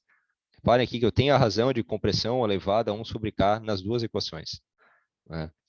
E aqui eu tenho a equação para potência. Esse termo inicial aqui, até os colchetes, ele é exatamente igual à potência do compressor ideal com volume morto. Reparem aqui a semelhança, né? E o que eu tenho aqui para trás? Entre parênteses, eu tenho uma eficiência isentrópica, que ela é empírica, no caso, aqui, e esses três coeficientes ficam ajustados como base dos dados experimentais. Eu também tenho uma somada a essa potência ideal aqui, potência isentrópica, digamos assim, eu tenho um coeficiente A4, que ele simboliza uma espécie de perda fixa. É como se fosse uma potência adicional aqui, que ela vai sempre aparecer no compressor, independente da condição de operação. Então, no caso aqui, eu tenho 6 coeficientes para o modelo de Lie, B1, B2, A1, A2, A3 e A4, que são ajustados com pontos experimentais. verdade, aqui eu coloquei 7 pontos experimentais, eu errei, na verdade são 6 pontos experimentais que são realmente necessários para se ajustar as curvas de performance do compressor com base no modelo do Lee. Qual que é a vantagem desse modelo em relação ao da ARI? Por ele ter fundamentação física, ele pode ser utilizado para extrapolações. Eu não comentei, mas o modelo polinomial empírico ele também pode apresentar problemas para interpolações. É mais difícil, mas também pode acontecer, o que é mais perigoso. Agora, o modelo físico não. As curvas geradas por ele são mais contínuas, independente se é interpolação ou extrapolação. Eu posso ter um erro um pouquinho maior na extrapolação, mas pelo menos a tendência gerada pelo modelo ela é fisicamente consistente. Bom, agora falando de modelos para compressores de rotação variável. O mesmo Lee de 2012 propôs um modelo em 2013 para compressores VCC. Qual que é a ideia que ele teve aqui? Aqui tem uma foto do paper, caso alguém queira acessar depois. A ideia dele era utilizar o modelo anterior para uma rotação fixa, certo? Ele adotava uma rotação de referência, digamos assim, 3.000 RPM, ajustava esses coeficientes anteriores, do B1, B2 e o A1 até o A4, para essa rotação de referência, certo? Então, para cada ponto calculado, ele multiplicava esses parâmetros aqui, o eta-V de referência e o eta-G de referência, por um polinômio em função da razão de rotações, um polinômio de correção, vamos chamar assim, né? Então, aqui eu tenho um eta-V real, que ele é função do eta-V de referência, na rotação de referência, multiplicado por esse polinômio de rotação, polinômio de correção, e o mesmo feito para o rendimento global, certo? Onde a razão de rotação é a rotação real ou a rotação desejada sobre aquela rotação que foi escolhida como referência. Então, de posse do rendimento volumétrico, eu consigo fazer a conta reversa e obter a vazão. De posse do rendimento global, eu consigo fazer também a conta reversa e obter a potência consumida pelo compressor. Essa é a ideia por trás desse modelo. Bom, eu também posso, não comentei, mas eu também posso utilizar para rotação variável esse mesmo modelo aqui da ARI. Só que qual que é a desvantagem? Eu teria que ajustar essa equação para cada rotação. Ou seja, eu teria um conjunto de C1 até C10 para uma rotação de 2.000 RPM, um novo conjunto de C1 até C10 para uma rotação de 3.000 e por aí vai. Ou seja, eu precisaria de uma quantidade bem grande de pontos, uma quantidade bem grande de coeficientes para ter as curvas de performance. E se eu caísse numa rotação intermediária, digamos entre 2.000 e 3.000 RPM, sei lá, 2.400 RPM, eu teria que fazer uma interpolação entre os resultados obtidos por essas curvas aqui.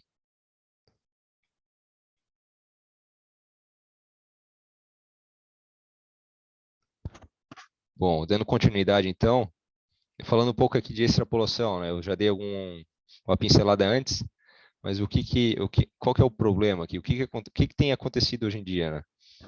A gente sabe que os sistemas de refrigeração, eles operam em vários ambientes, não só naquelas que são adotadas nos testes de calorímetro, como o 32.2, né, que eu falei antes, certo? Ou 35 na condição Secomaf.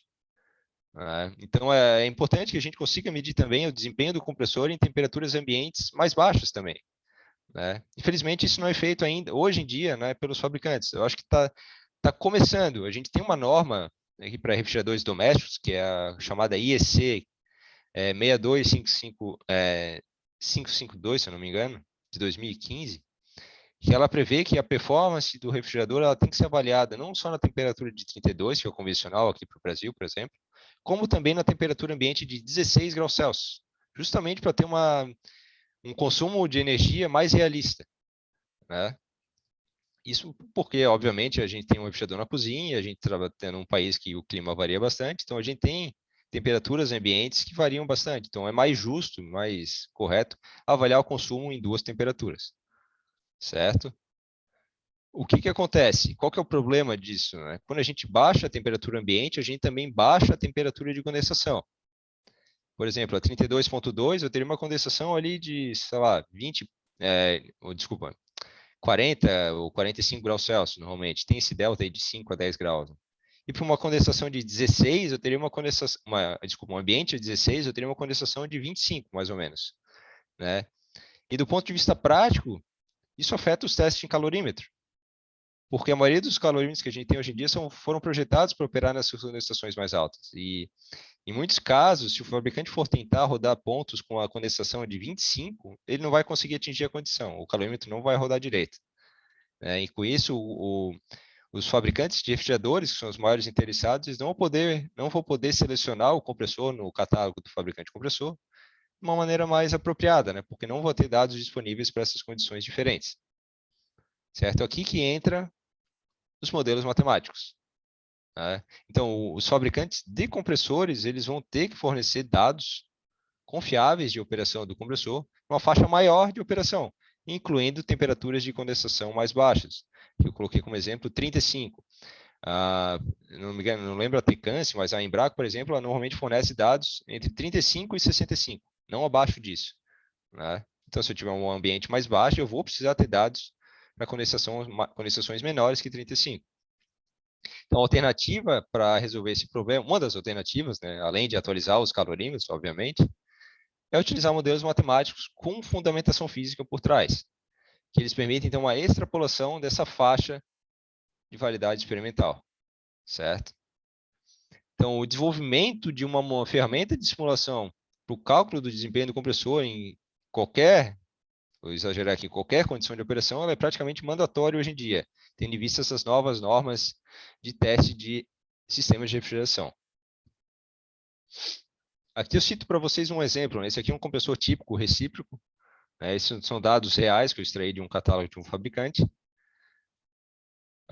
Esse compressor ele opera com R404A, né? Ele tem um deslocamento aqui, uma cilindrada de 8,77 centímetros cúbicos. Ele é um compressor on-off, rotação fixa em 3.000 RPM, né? E tensão de 220 volts. O fabricante, para esse caso aqui, ele forneceu 21 pontos no catálogo, né? Variando a condensação em 3 patamares, 35, 45, 55, e para cada condensação, a evaporação variou de menos 40 a menos 10. E aqui só a título de ilustração, os dados de checkpoint. Vocês veem aqui que essa condensação de 54,4 e evaporação de menos 23,3, que quer dizer que todos os dados de performance para esse compressor foram obtidos naquela condição ASHRAE 32. Bom, e como é que eu ajusto aqueles modelos matemáticos? Como é que eu regrido aqueles coeficientes tendo uma tabela de performance do compressor? Né? Entrando no site do compressor, vendo aquela tabela que eu mostrei antes de vazão e potência em função das condensações e das evaporações. Qual que é o procedimento? De uma maneira bem resumida, é isso que está nesse slide aqui. Bom, começando aqui, a partir dos dados de calorímetro, eu calculo para cada combinação de evaporação e condensação o rendimento volumétrico. Dessa maneira aqui, eu tenho lá no catálogo a vazão, eu sei o volume específico da sucção, né? Nesse caso aqui a condição era ASHRAE 32, então a temperatura de sucção é 32, 32,2, né? O fabricante me informa a cilindrada, o volume varrido, e eu sei a rotação. Então, novamente aqui, para cada ponto da tabela, eu calculo o rendimento global, eu sei a potência que o fabricante me informou, eu sei a vazão e também sei o ΔH.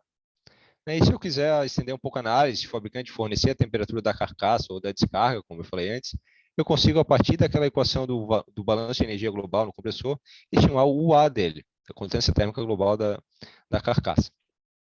Então, qual que é a ideia aqui? Eu vou ter, então, esses parâmetros para cada uma das linhas da tabela, para cada um dos pontos, né? Para cada combinação de condensação e evaporação. Então, a partir de um método de mínimos quadrados, isso aqui tem diversos, eu posso utilizar até o solver do Excel. Eu consigo fazer esse cálculo lá. Eu ajusto expressões para o rendimento volumétrico global e para o UA em função dos parâmetros medidos, como a pressão de condensação e evaporação, a rotação, e se eu tiver diferentes condensações em ambientes, eu também posso colocar aqui na jogada. Então, aqui um exemplo, né, de regressão de coeficientes para eficiência volumétrica.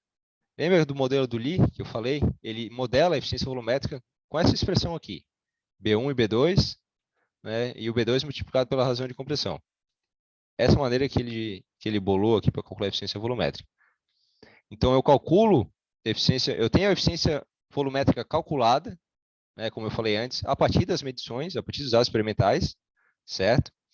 E eu tenho que ajustar os coeficientes B1 e B2 de forma que essa equação aqui seja satisfeita, né, que a eficiência volumétrica seja igual ou muito próxima, a eficiência volumétrica calculada pelo modelo, né, seja igual ou muito próxima àquela calculada com os dados experimentais. Repare aqui que eu tenho o índice I, né, naquele compressor, esse compressor específico, ele tinha 21 pontos. Então, eu vou fazer essa conta aqui para cada um dos 21 pontos, de I igual a 1 até I igual a 21. Então, eu vou ter 21 linhas com esse cálculo, né, se eu fosse jogar isso numa planilha de Excel. E, por fim, qual que é a ideia? Né? Eu tenho a ideia dos mínimos quadrados é que eu vou ajustar, eu vou ter uma rotina numérica por trás que vai ficar variando o B1 e o B2, de forma que o erro entre o rendimento volumétrico e a eficiência volumétrica calculada pelo modelo e aquela calculada dos resultados experimentais, ele tenda a zero para todos esses pontos. Seja o menor possível para todos esses pontos. E é o que está escrito aqui nessa equação. Né? A soma dos erros quadrados ela tem que tender a zero. Certo? E é assim que se faz. E aqui tem um exemplo da eficiência volumétrica, mas eu poderia ter feito para a eficiência global, que daria a potência como consequência. Né?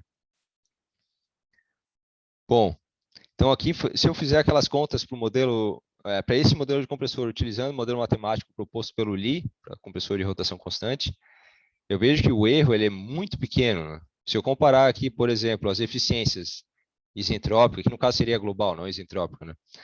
Se eu comparar as eficiências global e volumétrica calculadas com base nos dados experimentais e calculadas com o modelo proposto pelo Lee, olha só o erro, muito pequeno, né? Entre mais ou menos 10 para todos os pontos, certo?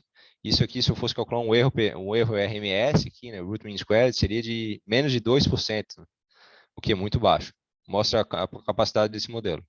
Aqui não estou puxando o saco do Lee, tá? Só para deixar claro, é só um exemplo de modelo que tem na literatura. Tem vários outros também, tá? Bom, como eu falei antes, uma grande vantagem dos modelos com fundo físico é que eles permitem extrapolações, certo? Aqui eu tenho um exemplo disso. Eu gerei para esse mesmo compressor diferentes curvas de vazão. Aqui cada curva, no gráfico da esquerda, né? Cada curva aqui é uma condensação diferente em função da temperatura de evaporação. Nos dados de catálogo, como eu falei antes, eu tinha as curvas só para 35, 45 e 55. E a evaporação ela ia de menos 40 a menos 10 somente. Repare aqui que eu gerei uma curva adicional para condensação de 25 graus Celsius. Ou seja, eu extrapolei o modelo. Veja que essa curva aqui com traço verde, com um verde tracejado aqui, ela segue de uma maneira bem coerente as tendências das outras curvas. Né? Então, ela tem. Isso é a vantagem do modelo físico. Né? Repare que eu extrapolei a condensação e mesmo assim eu tive um resultado fisicamente consistente. Note também que se eu pegar evaporações maiores que menos 10 e menores que menos 40, que também são extrapoladas, as curvas mantiveram as tendências. Né? A mesma coisa aqui eu reparo para a potência, eu fiz a mesma análise. E, novamente, aqui eu tenho tendências fisicamente coerentes, mesmo para regiões extrapoladas. Eu não mostrei aqui, mas eu tinha 21 pontos que poderiam ser utilizados para gerar os coeficientes das curvas. Né? E, na verdade, com esse modelo do Lee aqui, dependendo da maneira com que, ou melhor dizendo, eu posso escolher uma quantidade menor de pontos e mesmo assim ter esse mesmo resultado. Essa é uma vantagem dos modelos físicos. Né? O que eu quero dizer? Dependendo de... Nesse caso aqui, eu utilizei 8 pontos somente para gerar essas curvas. Dependendo da maneira com que esses 8 pontos escolhidos, eu realmente consigo erros bastante pequenos. Eu acabei tirando esse slide, mas tem um procedimentozinho que veio através de uma análise bastante extensa de tentativa e erro, que dependendo de uma regra através do qual a gente define esses pontos, essas combinações de evaporação e condensação, eu consigo gerar uma matriz de testes reduzida. Isso é uma vantagem até para o fabricante do compressor, né? Ao invés de ele ter que testar 21 pontos, ele poderia testar 8 e ter o mesmo resultado. Talvez seja isso um pouco que a Hitachi faz. Lembra que eu falei que ela fornecia valores calculados? De repente ela faz isso também, eu não tenho certeza. Né? Ela mede uma quantidade reduzida de pontos e ajusta um modelo que permite extrapolar e gerar uma matriz completa de pontos. Bom, aqui chegando já ao final da apresentação, acho que eu fui meio rápido, mas vamos lá. É um procedimento bastante prático aqui que eu listei, um passo a passo, digamos assim, para se selecionar um compressor. Né? Bom, como é que eu faço? Qual que é o primeiro passo? Primeiro eu tenho que saber, eu tenho que especificar a temperatura desejada do compartimento a ser refrigerado no refrigerador. Se eu pensar numa geladeira, um refrigerador doméstico, supondo que seja um freezer, normalmente a temperatura é menos 18. Certo? Então eu tenho que ter isso em mente, uma condição de contorno, menos 18. Segundo, eu tenho que ter uma estimativa de carga térmica, ou da condutância global das paredes desse refrigerador, que eu chamo aqui de UA. Né? Então, se eu tenho UA, eu consigo calcular através de UA ΔT a carga térmica que eu vou ter que remover no evaporador. certo? Idealmente, aqui, como está no passo 4, a capacidade de refrigeração disponibilizada pelo compressor ela tem que ser igual à carga térmica. Isso em regime permanente, né?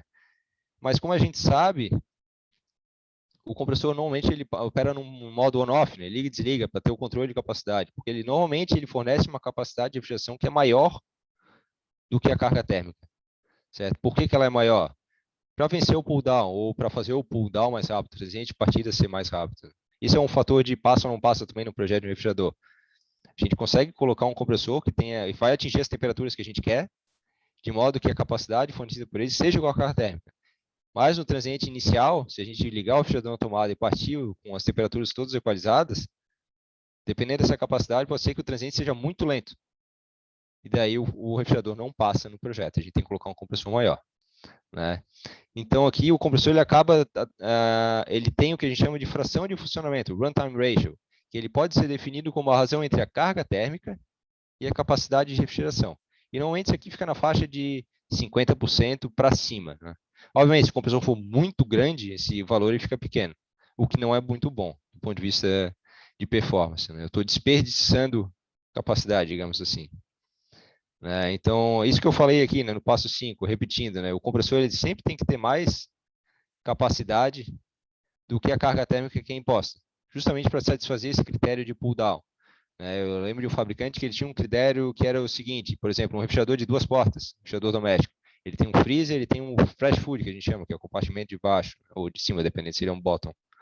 Ele tinha um critério de que, quando eu ligasse o refrigerador na tomada com todas as temperaturas iguais ao do ambiente, ou seja, tudo equalizado, o refrigerador ele tinha que chegar em menos 18 no freezer e tinha que chegar em 5 graus Celsius no fresh food em, no máximo, 6 horas. Se passasse disso, o projeto do refrigerador estava reprovado.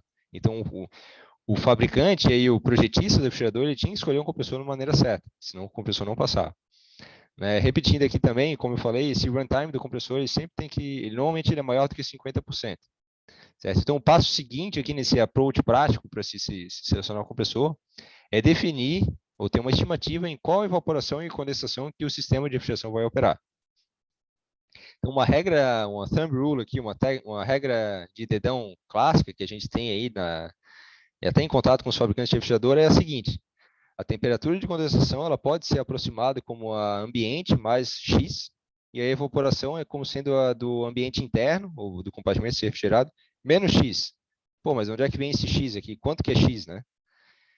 Se os trocadores de calor, o evaporador ou o condensador, estiverem submetidos à convecção forçada, ou se tiver um ventilador ali junto com eles, né? Normalmente esse X é 5. Ou seja, tanto a evaporação e a condensação são mais próximas das temperaturas do ar. Se for convecção natural, esse X é de 10, ou às vezes de 15, certo? Então, finalizando no passo 6, né, com a capacidade de refrigeração definida, que eu defini, né, é um critério aqui que eu tenho que ter uma estimativa da capacidade para saber qual compressor que eu vou escolher. Né? Com a estimativa das temperaturas de evaporação e condensação no qual o sistema vai trabalhar, eu posso escolher o compressor, certo? O que eu faço, então? Eu vou lá no catálogo do compressor, certo? Eu sei a combinação de evap e conde, certo? Sei a capacidade, eu cruzo os dados e vejo, pô, esse compressor aqui, ele consegue me dar essa capacidade, ou ele vai me dar essa capacidade numa potência suficientemente baixa, uma potência que eu quero, né, que não pode ser muito alta. Mas toda essa análise aqui, ela tem que ter algumas restrições em mente, né, como eu falei, que é a potência, certo? E o tempo de pull down necessário. O que eu quero dizer com isso? Eu não posso pegar um compressor que consuma muito, né, que atenda a capacidade, mas consuma muito. Eu também não posso pegar um compressor que a capacidade esteja no limite, né, e que eu não passe nos critérios de pull down, que o transiente de partida seja muito lento, certo? Bom, pessoal, para finalizar, eu consigo pegar esses dados de performance do compressor e estimar a performance do sistema como um todo. Né? Como é que eu faço isso? Isso é uma análise simplificada, tá? Eu posso prescrever, eu posso impor as temperaturas de condensação e evaporação, posso prescrever a sucção do compressor e o subinstrumento na saída do condensador, e com isso fazer uma série de contas e estimar a potência do sistema como um todo. Por que essa análise aqui é útil? Né? Por que eu posso, de maneira simplificada, estimar esses parâmetros? Bom, a condensação e a evaporação, normalmente o projetista ele sabe, né? Ele tem uma ideia de quais são os valores em que o sistema vai operar. A sucção do compressor é normalmente muito próxima da temperatura ambiente, onde o refrigerador está alocado. Certo? Então, eu também posso estimar de maneira razoavelmente boa a sucção do compressor. E o subresfriamento na saída do condensador é normalmente baixo. Né? Se a gente pensar em um sistema de baixa capacidade, às vezes é até zero. Às vezes eu tenho até fluido bifásico entrando no capilar. Então, eu posso estimar de maneira muito boa esses parâmetros aqui. Então, com esses parâmetros, eu entro naquele conjunto de equações que eu mostrei antes. Né? Com as condensação, resumindo aqui, né? Com a condensação e evaporação, eu estimo o rendimento volumétrico, com aquele modelinho do Lee, por exemplo. Né? Eu sei aqui os dados do compressor, volume, rotação, e com isso eu tenho a vazão de refrigerante escoando no interior do sistema. Certo? Com a vazão de refrigerante e com um ΔH, H1 menos H3 aqui no caso, lembre-se, né, como eu estimei esses parâmetros aqui, condensação, evaporação, sucção do compressor e subesfriamento, eu tenho esse ΔH, então com isso eu tiro a capacidade de refrigeração, certo? Agora, para computar a potência, eu entro também naquele modelinho anterior do Lee, por exemplo, com as duas pressões, condensação e evaporação, eu tiro o rendimento volumétrico, certo? Já sei a vazão, sei esse ΔH, e com isso eu tenho a potência. E por fim, se eu quiser ter uma ideia da temperatura de descarga, eu faço aquele balanço de energia global no compressor. Né? Temperatura ambiente é uma condição de contorno, também conheço. Conheço aqui o ΔH, o endpoint ΔH no compressor, no lado do refrigerante. Estimei a potência com a equação anterior. Sei o A, que eu obtive com dados de catálogo. E com isso eu tiro a temperatura de descarga. Bom, pessoal, com isso eu finalizo essa apresentação. Talvez eu tenha ido muito rápido. É a primeira vez, eu já fiz essa apresentação antes, mas normalmente com uma plateia ao vivo, né? Foi a primeira vez que eu faço uma plateia virtual. Não teve muita interação e talvez eu tenha ido muito rápido. Então peço desculpas por isso. Mas de qualquer forma, eu agradeço novamente a organização da EVR, o Walter e o Cristiano pelo convite, né? Por essa oportunidade. Eu também agradeço todo mundo que está assistindo aí. E agora eu fico aberto aí para novas questões. Obrigado, pessoal. Fernando, muito obrigado pela apresentação. A aula foi extremamente proveitosa. Dando continuidade aqui às perguntas, né? Então, o professor João Pimenta, da UNB, ele tem dois questionamentos. O primeiro ali, os testes experimentais, eles são realizados em regime permanente. Nesse caso, que critério ou parâmetros são considerados para se assumir o estabelecimento desse regime permanente? Certo. Bom, isso vai depender do fabricante também, né? Por exemplo, ali no Polo, critério de regime permanente, a gente faz uma amostragem dos dados de tempos em tempos, né? E a gente faz médias e compara com o desvio padrão, por exemplo. Se a média de um determinado parâmetro, como a pressão de condensação, ela está dentro de uma faixa ali de 3 sigma, ali, de 3 vezes o desvio padrão, mais ou menos isso, né? Não lembro agora de cabeça. A gente define que, opa, atingiu o regime permanente.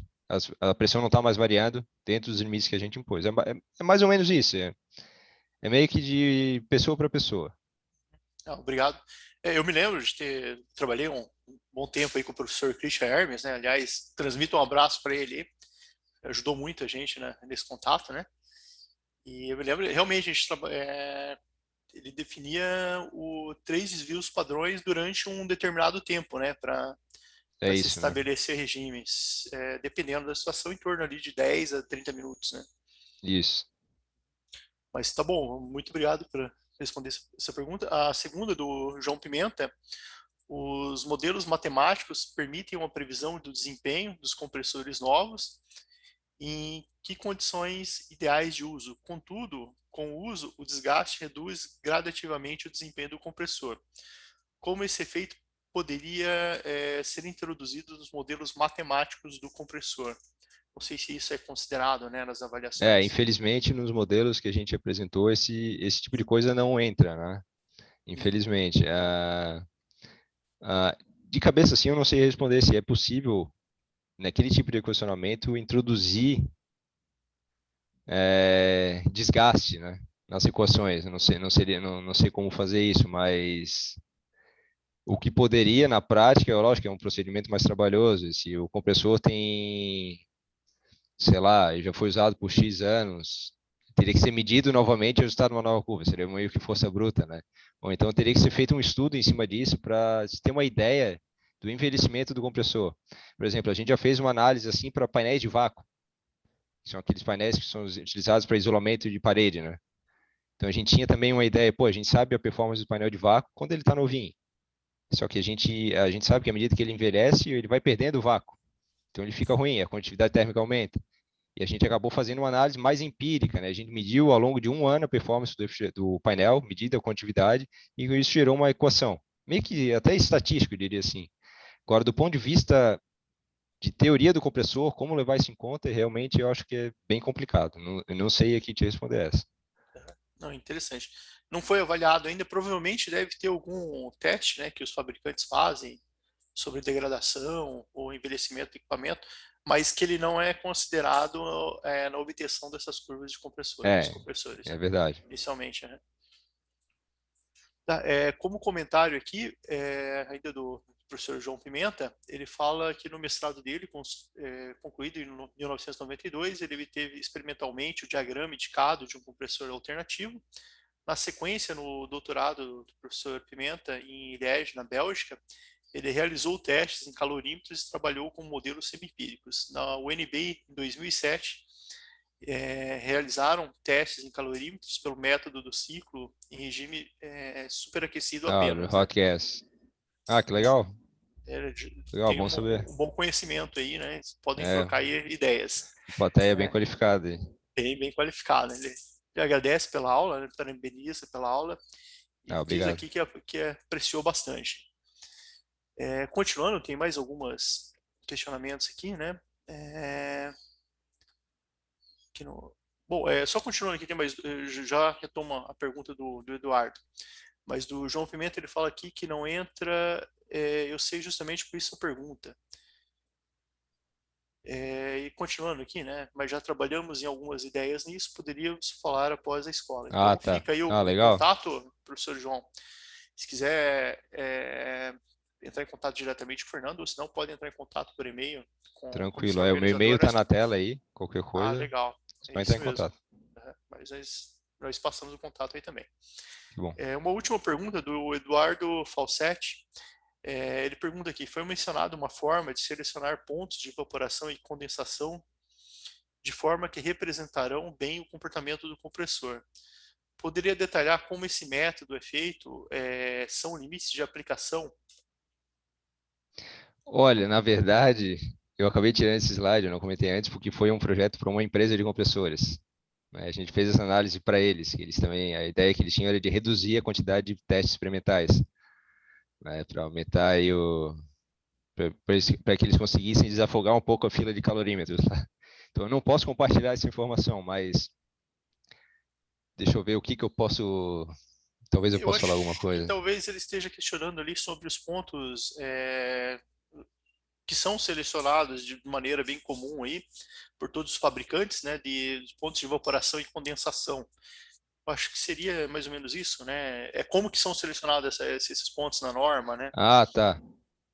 Tá. Bom, isso também depende de fabricante, né? Deixa eu voltar lá só um pouquinho aqui. Vocês vão ver aqui que o fabricante, ele, por exemplo, a Embraco, né, condensação 35, 45, 55 e em alguns casos 65. São valores redondos. E evaporação nessa faixa, menos 5 até menos 35. Agora, a Tecance já tem outras faixas, né? Vocês veem aqui valores quebrados de evaporação. A mesma coisa para Itachi. Faixa bem maior. Depende do fabricante, né? O fabricante divulga como ele quer, na verdade, né? A norma, ela só estabelece uma referência para o checkpoint. Ela não diz que o cara tem que testar entre, por exemplo, aqui taxa de 35 a 55 de condensação. Ela não fala sobre isso. Ela só diz, ó, o checkpoint é esse e tu vai ter que testar numa condensação de 30, numa sucção a 32,2. Se for a AF 32, por exemplo. Eu acho que eles Entendeu? divulgam de acordo com o mercado também, né, Fernando? Também, é. Tem, Depende, tem manda para a fabricante Índia que ou manda para o faz norte. isso. Eu ia falar justamente isso agora. Tem compressor, tem fabricante que faz compressor que a gente chama de tailor-made, que é customizado para o cliente. Então, se o cliente quiser, pô, eu quero um compressor que opere na faixa aqui de menos 35 a menos 20. O fabricante vai divulgar só no interior dessa faixa aqui, de evaporação. Ele nem vai testar em evaporações mais altas. Então, depende muito.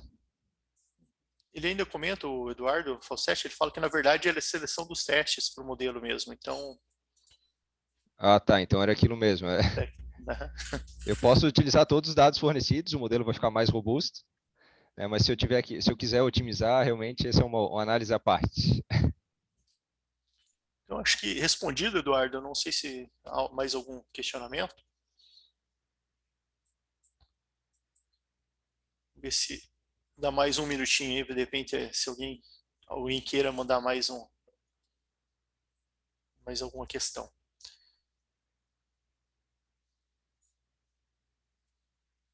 Bom, eu acho que é isso, Fernando, os questionamentos. Pessoal, caso tenha mais algum questionamento, podem enviar direto para o e-mail do Fernando. Claro, Os fiquem à vídeos, vontade. lembrando que os vídeos, as gravações também das aulas, das palestras, elas estarão disponíveis no site do EVR, né? E vocês podem fazer algum questionamento ali pelo YouTube também, que a gente encaminha para o Fernando. Fernando, agradeço imensamente a tua participação, tá? A tua aula foi excelente, muito, muito produtiva, né?